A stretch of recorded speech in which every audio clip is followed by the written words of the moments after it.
All right, hey guys, Will with the Bible here. I'm going to preach a sermon here real quick. I'm supposed to preach here in a little bit, so I'm just doing a practice run. Please take your Bible to 2 Samuel 5. And it is really nice out right now. The weather's great. It's been really, I'm loving the spring weather.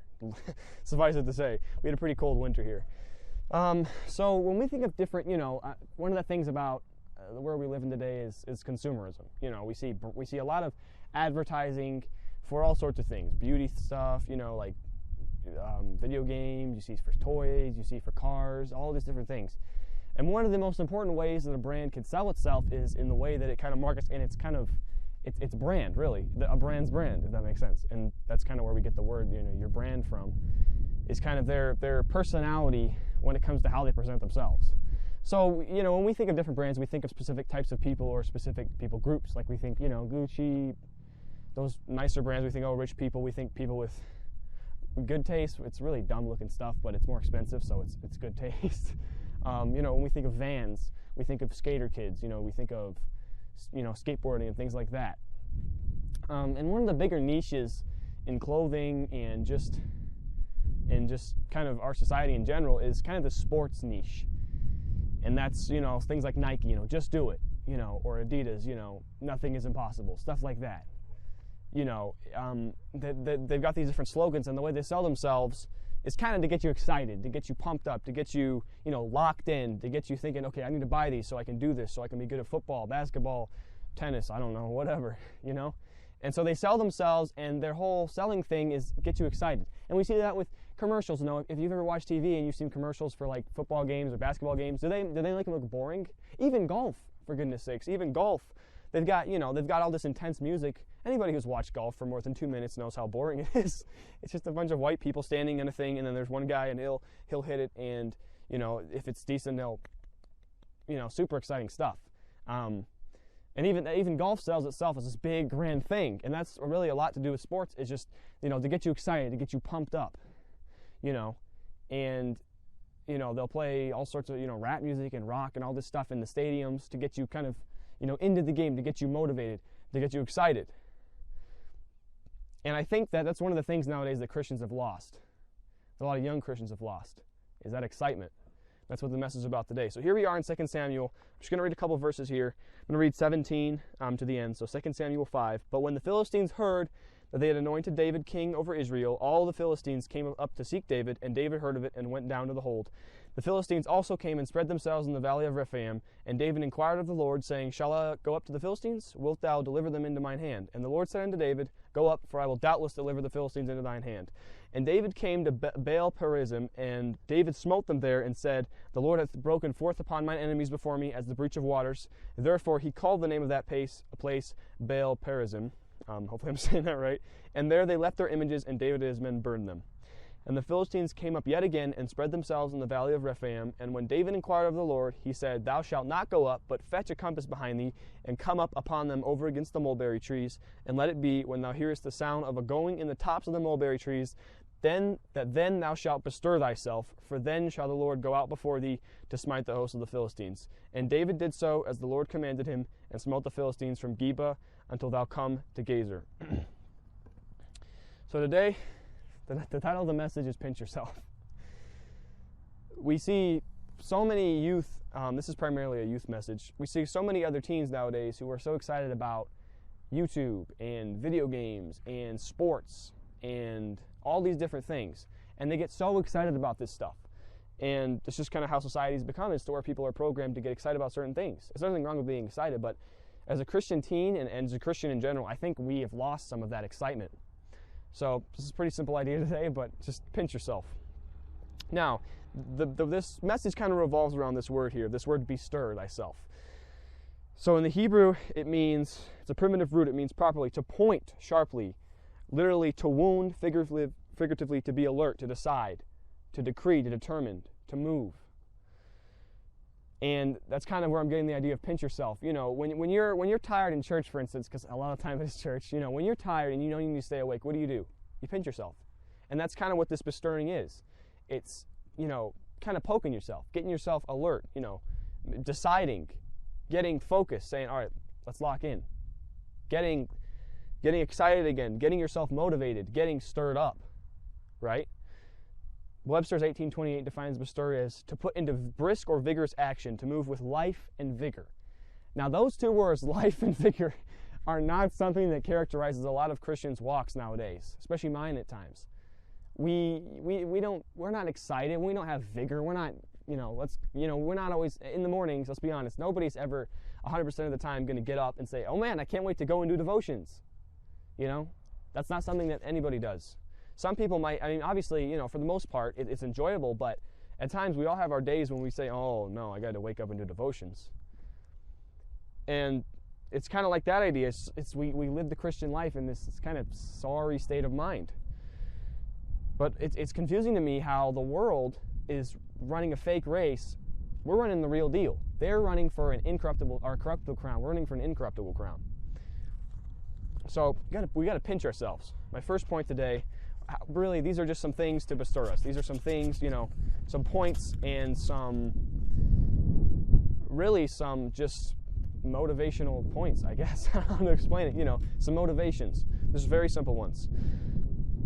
Firstly, why do we need to get bestirred? Because your children need you. In verses 13 and 16, it says, 13 through 16, it says, and David took him more concubines and wives out of Israel after he was come from Hebron, and there were yet sons and daughters born to David, and these be the names of those, and it goes on to say the names. David had just had kids, and right off the back of that, the Philistines are making a move on him. They see that he's starting to get set up as this grand king, this king that's going to be a problem for them because, David's been all over the place, but they know, they know how good of a fighter David was. David traveled with them for a time. So they know what they're dealing with, and they're saying, we got to get in there before he's really, really, set himself up. So they're going to attack. And you know that the Philistines were wicked. A lot of those old places were wicked. They do all sorts of unspeakable things to people and their kids. So David here is fighting for himself, but if he dies here and his army loses, if they all get taken out, those kids and those wives are going to be in a world of pain. And that's true today.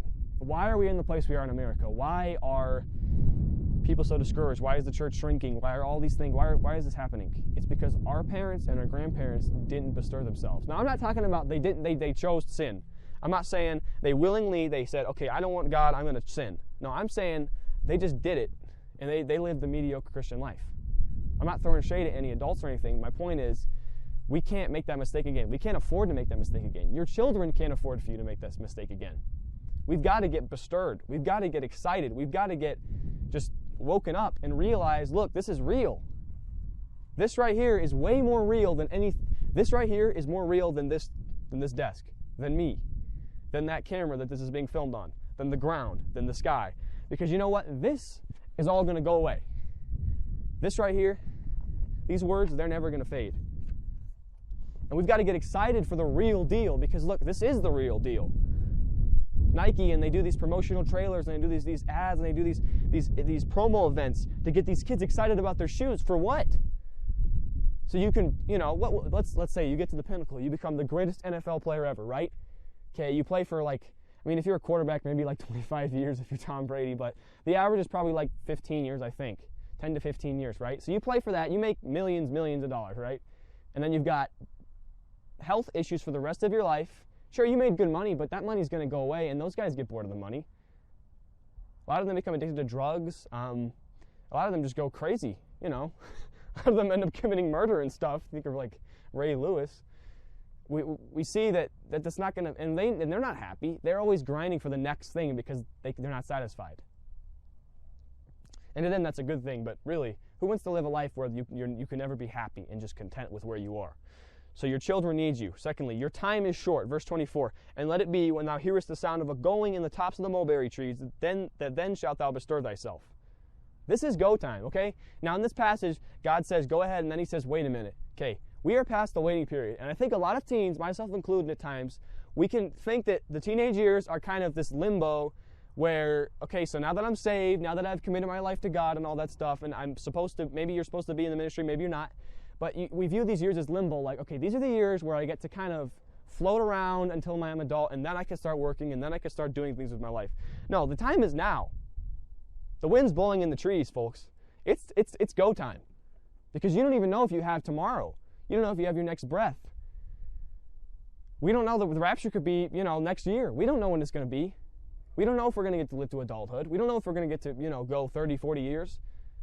We have to go now, guys. We need to get excited for this. We need to bestir ourselves. Your time is short. This is a quote. I'm not sure who said it, but it says, "You cannot kill time without injuring eternity." And you can't. We kill time all the time as teenagers. There's so many things that they make for us, and just, that we get into video games and movies and all this stuff just to kill time, because we're bored, You are damaging eternity when you do that. And it may feel harmless when you waste a couple hours every day, but those hours could turn into something so much more grand than you could ever imagine if we just give it to God. We will not live forever. Time is short. We don't have that long until Jesus comes back. James 4:14, "Whereas ye know not what shall be on the morrow, for what is your life? It is even a vapor that appeareth for a little time and then vanisheth away." You've got this. That's it. That's you compared to eternity, compared to the age of the world. That's it. And so many people nowadays are taking their vapor and their little bit of smoke and they're just blowing it in God's face. They're not doing anything with it. They're just wasting it. And while to us, a little vapor, that's not much, and really it's not much at all. If you let God get in that, little is much if God is in it. God can do something incredible with that little bit of vapor if you'll give it to Him. Firstly here, we see your generation needs you. Your children need you. We see, secondly, your time is short, and then we see your God commands it. Number 3, finally. Verse 25 says, "And David did so as the Lord commanded him." Your God, this is not, it's an option in the sense that God's not forcing you, but really, when it's a command from God, it shouldn't be an option to us. It should be, okay, this is how it's going to go. And a command from God is a promise of 2 things. First, the power to do that command, and then a consequence if you don't do that command. And is that not true? God has the power for us to live successfully in these last days. But we've got to lock in, and we've got to get in God's plan, not our own. And we've got to say, okay, God, I want victory in my Christian life. I want to do something for you. What do you want me to do? We've got to get in our Bibles. We've got to get on our knees and pray. Because look, time is short. It's so hard to convey this principle because some people can just, block you out. But really, you're not going to live forever. You will die soon. Compared to the age of everything, you will die soon. And that's if you live to like 80, that's soon.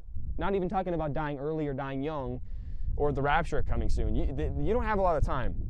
This is something that we need to get urgent. We need to bestir ourselves about, get it focused about. We got to pinch ourselves awake. We are in a lull. A lot of us are in a lull in our Christian lives, in our actual lives. We're in a lull to find the next great thing that'll satisfy us for a couple weeks, couple months, maybe a year. A lull to find that girlfriend or boyfriend that'll make my heart happy forever. A lull to, just all these different things. No. Wake you up. Wake up. Pinch yourself. No, this isn't a dream. This is real life. Get out of that dream. We got to stop daydreaming and getting our minds in this mental space that it's like, oh, I have forever. I'll be a teenager forever. I'll be on the earth forever. No, you won't. You most certainly will not. And if you decide to waste your life, there's a consequence behind that. In conclusion, it's about time that we get excited about the things of God. We are chasing something real. The advertisements on TV and the apps and the friends and the trends and the sports, those things aren't real. They aren't. Because they're going to burn up. We've got to get out of this. We've got to go. It's time to go. We've got to bestir ourselves. Go after something that lasts. Go after something that's going to matter in 10, 15, 20, 30, thousands of years from now. When in a million years, when we're in heaven, do something now that'll last then. And if you don't have the desire, it's not over for you. I know it's easy to say, get the desire. It's easy to say, do this, okay? But this is a verse that's been on my heart a lot the last couple months, and it's been very encouraging. It's Philippians 2:13. "For it is God which worketh in you both to will and to do of His good pleasure." And that verse says, God is the one that's got to do it. We all know that. God's got to provide the power. But you know what else we know? God can give you the will. He can give you that desire. And He will if you ask Him for it, and if you begin to follow Him and you ask Him. You follow Him now when you're not particularly inclined to. Just try to get up in the morning and do devotions and pray to God. Give me the will. Give me a desire. Give me a burning just need for this. And you know what? God will give it to you. Bestir yourself, Christian, because look, we're living in the last days, and you don't have a lot of time left.